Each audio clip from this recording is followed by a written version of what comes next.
बिस्मिल्लाहिर्रहमानिर्रहीम। Welcome to Aspire online classes. मैं उम्मीद करता हूँ अस्पायरियंस आप अपने अपने घरों में खैर वफ़ियत से होंगे और होप सो आप हमारी इस काविश को उससे आप लर्निंग कर रहे होंगे और इस लर्निंग को आप इंजॉय भी कर रहे होंगे। आपकी जितनी भी लास्ट वीडियोस थी उसमें अगर किसी बच्चे को कोई प्रॉब्लम्स थी तो उसको मैंने कमेंट्स के अंदर उसको सॉल्व करने की कोशिश की। अभी भी आपने लास्ट लेक्चर नंबर 6 के अंदर डिफरेंट किस्म की आउटपुट डिवाइसेस के बारे में डिस्कस किया, मैंने वो आपने देखा। उसमें भी अगर कोई प्रॉब्लम है तो आप मेरे साथ डिस्कस कर सकते हैं। I am 24 hours available for you. आप कमेंट्स कर दिया करें, मैं हर थोड़ी देर बाद आपके कमेंट्स और चीज़ों को देख रहा होता हूँ साथ, तो मैं आपको किसी भी टाइम उसका रिप्लाई दे दूंगा। लाजमी नहीं है कि जो आपकी ऑनलाइन क्लास का ड्यूरेशन है इसके दौरान ही कमेंट्स हो, तो उसका रिप्लाई आप any time you can comments and I will try to reply you soon as soon possible. हम लोगों ने चैप्टर नंबर 6 में आउटपुट डिवाइसेस प्रिंटर्स के बारे में डिस्कस किया था। चैप्टर नंबर 7 के अंदर आज हम कुछ आउटपुट डिवाइसेस के बारे में डिस्कस करेंगे which is called plotter. Plotter भी एक आउटपुट डिवाइस है which is same like printers. What is the difference between plotters and printer is printers basically print the image, graphic, characters, numbers on the paper. Plotters also produce the image, graphic, number, text on the paper, but plotters actually produce the image in high size, in high quality. मसलन आप लोगों ने different किस्म की hoardings देखी हैं, different किस्म की एड्स देखी हैं, एडवर्टाइजमेंट एड्स, आपने बैनर्स देखे हैं, आपने फ्लैक्सेस देखी हैं। इलेक्शन के दौरान आप लोगों की जो हमारे पॉलिटिशियंस हैं उनकी बड़ी बड़ी आप लोग पिक्चर्स और तस्वीरें देख रहे होते हैं, किसी न किसी पेपर या शीट के ऊपर प्रिंट हुई होती है। तो ये सारे के सारे अब प्रिंटर जो है वो तो A4 साइज़ लीगल साइज़ है या A3 साइज़ है, A5 साइज़ है, छोटे छोटे साइज़ हैं। तो ये जो इतनी बड़ी बड़ी स्क्रीन्स बनती हैं, इतने बड़े बड़े इमेजेस बनते हैं, तो इसके लिए फिर हमारे पास जो डिवाइसेस हैं वो प्लॉटर्स हैं। प्लॉटर्स प्रिंटर फैमिली की ही डिवाइस है but they produce high quality and big size images. ठीक है, तो आज का हमारा जो टॉपिक है उसमें हम एक तो प्लॉटर्स डिस्कस करेंगे और दूसरा कुछ मेमोरी के बेसिक यूनिट्स, जो मेमोरी हमारे कंप्यूटर्स के अंदर है वो उसको हम कैसे मेजर कर सकते हैं और उसकी बेसिक टर्म्स होती क्या हैं, तो वो हम डिस्कस करेंगे। जो प्लॉटर्स के बारे में मैंने आपको बता दिया, plotters are same like printer but they are use to produce high quality of images. तो प्लॉटर्स को हम इसकी वर्किंग की वजह से, इनके काम करने की वजह से प्लॉटर्स को हम 2 डिफरेंट ग्रुप्स में डिवाइड करते हैं। एक हमारे पास होते हैं drum plotters, the first types of plotters, and seconds called flat bed plotters. इन दोनों में कॉमन बात बच्चों, इन दोनों में कॉमन बात ये है कि ये दोनों ही प्लॉटर्स हैं, दोनों ही high size and high quality of image को प्रोड्यूस करते हैं। Difference how they print, the printing mechanism actually change both of them. इनके अंदर काम करने का, प्रिंट करने का जो मैकेनिज्म है, जो तरीका कार है वो डिफरेंट है। ठीक है, इसी वजह से हमने इसकी 2 डिफरेंट टाइप्स, जैसे आपने प्रिंटर्स में मैंने देखा था कई तरह के प्रिंटर्स थे, तो कॉमन बात तो ये है कि वो सारे ही प्रिंट करते हैं, लेकिन उनके प्रिंट करने का मैकेनिज्म डिफरेंट था। इसी वजह से हमने देखा कि डिफरेंट टाइप्स ऑफ प्रिंटर्स भी हैं। तो प्लॉटर्स के अंदर हम 1 बाय 1 इनको डिस्कस करते हैं। The first one is called drum plotters. Drum plotters जो हैं जी आपके सामने डायग्राम है, मैं आपको डायग्राम पहले समझाऊंगा, देन हम इसकी रीडिंग करते हैं ताकि आपको वो सारी चीज़ें क्लियर हो जाएं। ड्रम प्लॉटर के अंदर जी ये स्टैंड है सारे के सारे जिस पे ड्रम प्लॉटर्स है, ये स्टैंड के साथ ही उसकी वो लेग्स हैं जिसके ऊपर ये प्लॉटर स्टैंड या इसका स्टैंड आप इसको कह सकते हैं जिस पे ये खड़ा है, और ये इसके ऊपर जो शीट है ये पेपर है या शीट है, जो भी जिस मर्ज़ी साइज़ की हो। ठीक है, ये इसके ऊपर रोल हुआ होता है ब्लैंक, और ये यहाँ से रोल होता हुआ इसके ऊपर यहाँ पे मोटर होती है जो इसको यहाँ से खींचती है और ये इसके ऊपर रोल होके इस प्रिंटर जो है ना इस डिवाइस के अंदर चला जाता है और प्रिंट होके दूसरी साइड से ये आउट हो जाता है। मतलब ये इसका जो है ये इन है और ये इसका जो है ये आउट है।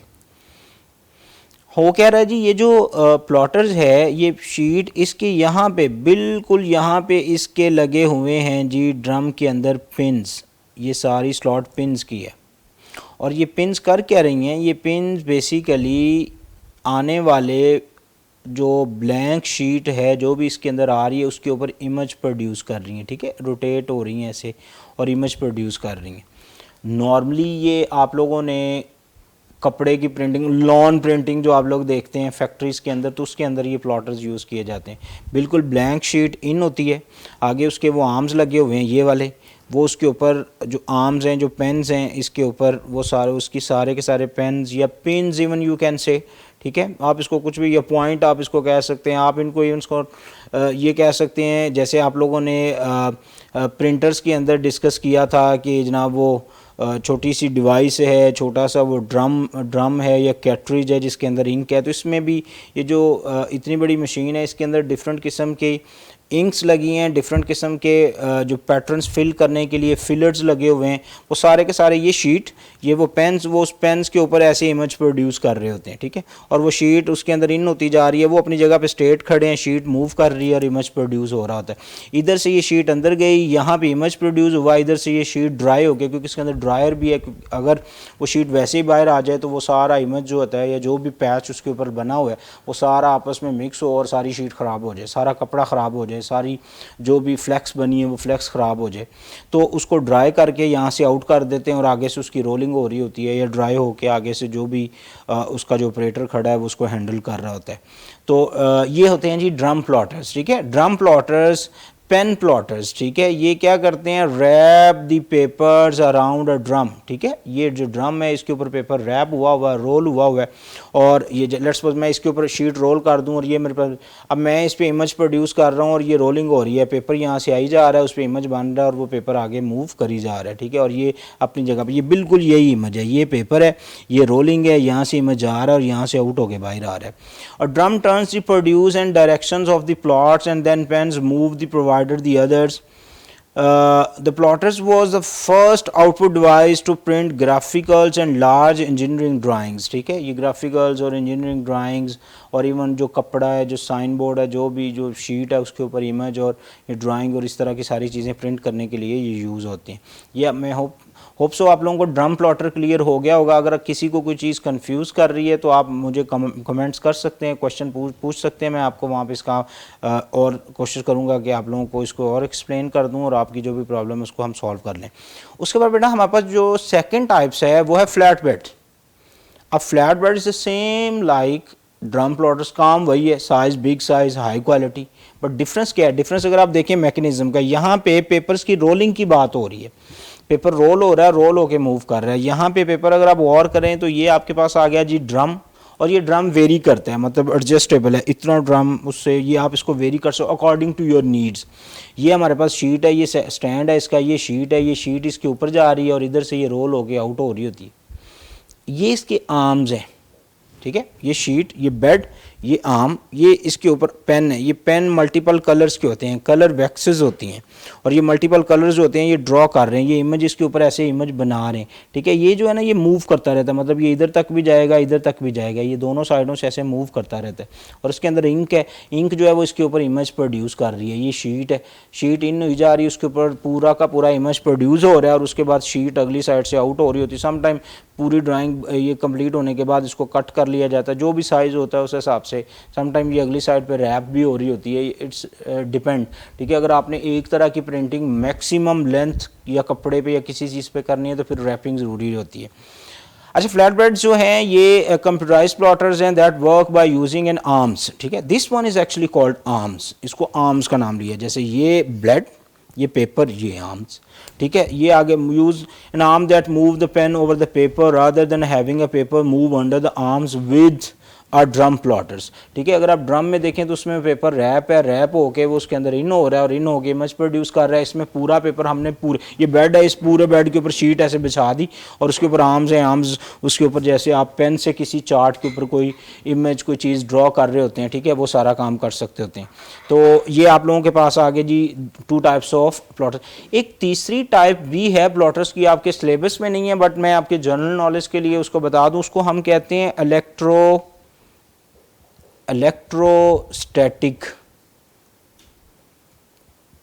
Electrostatics plotters. अब इलेक्ट्रोस्टैटिक प्लॉटर्स भी, उनको भी डिजिटल प्लॉटर्स कहा जाता है।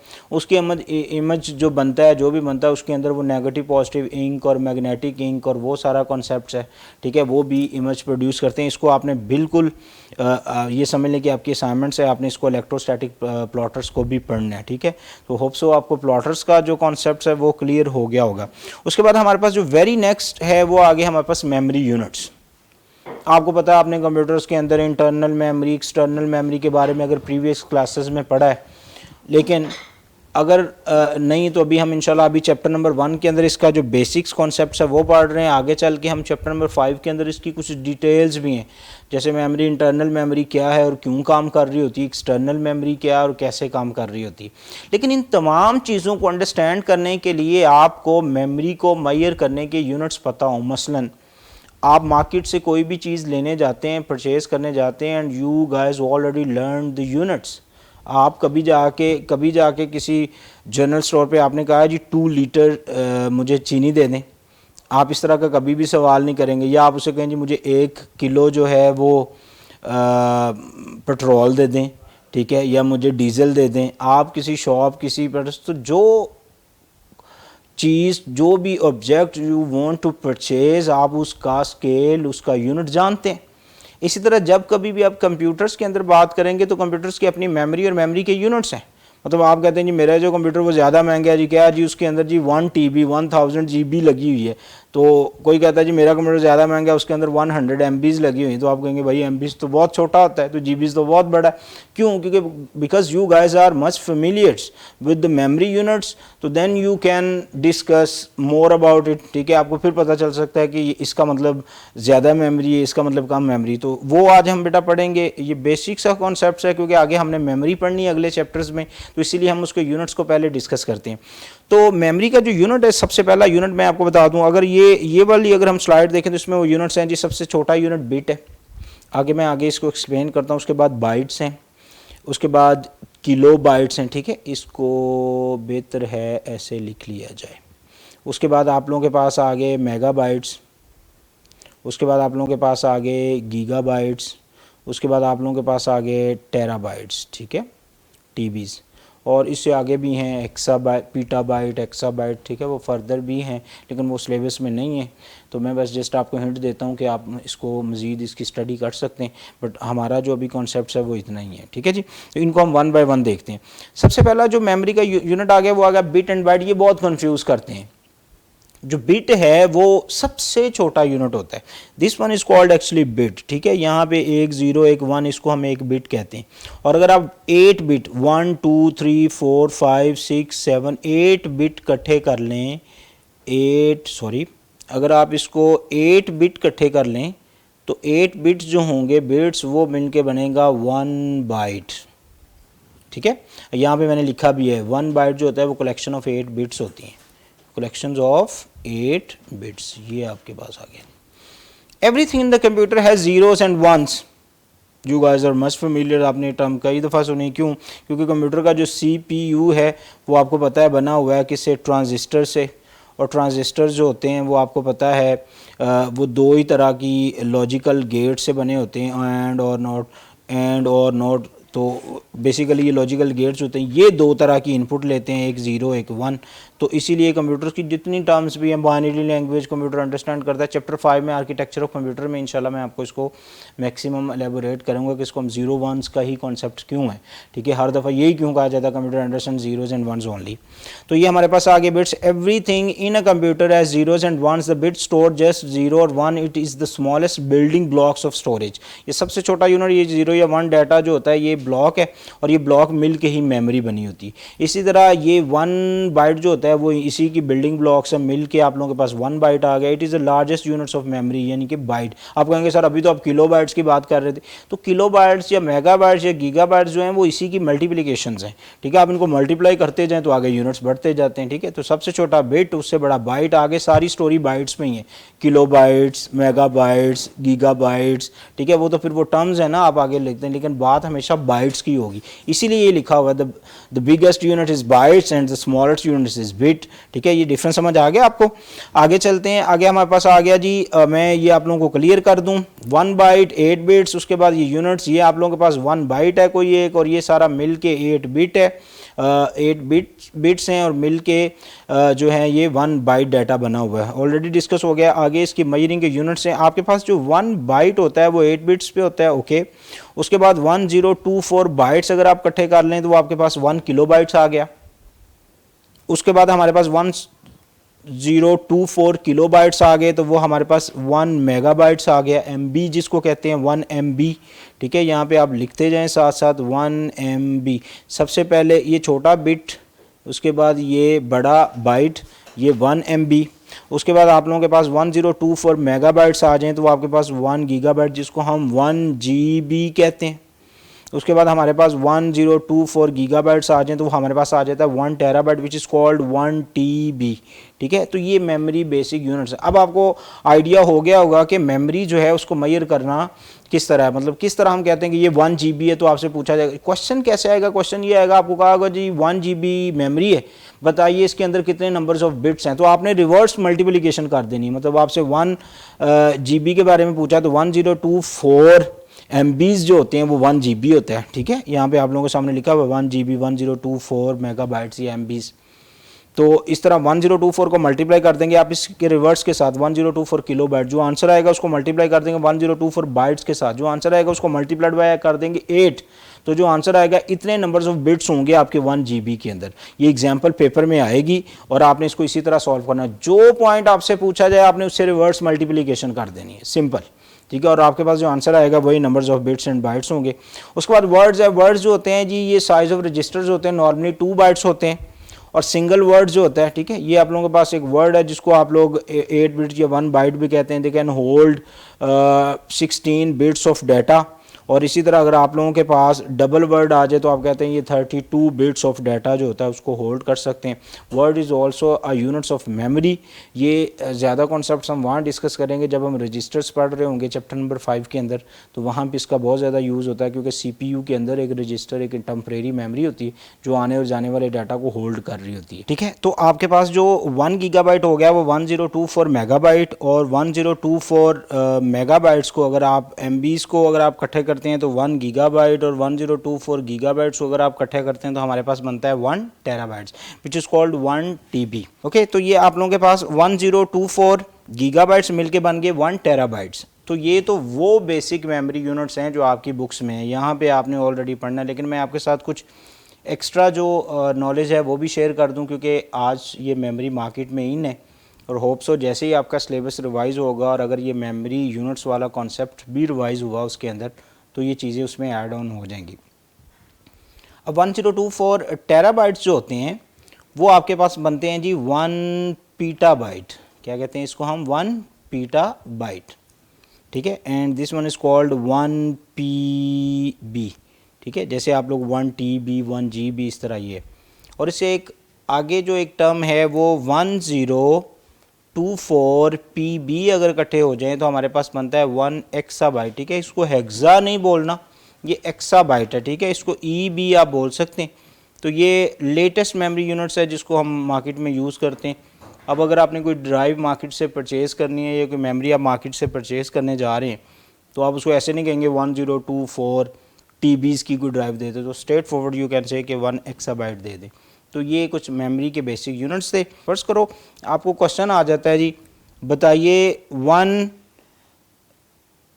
मेगाबाइट जो डाटा है या 1 MB जो डाटा है उसके अंदर कितने बाइट होते हैं।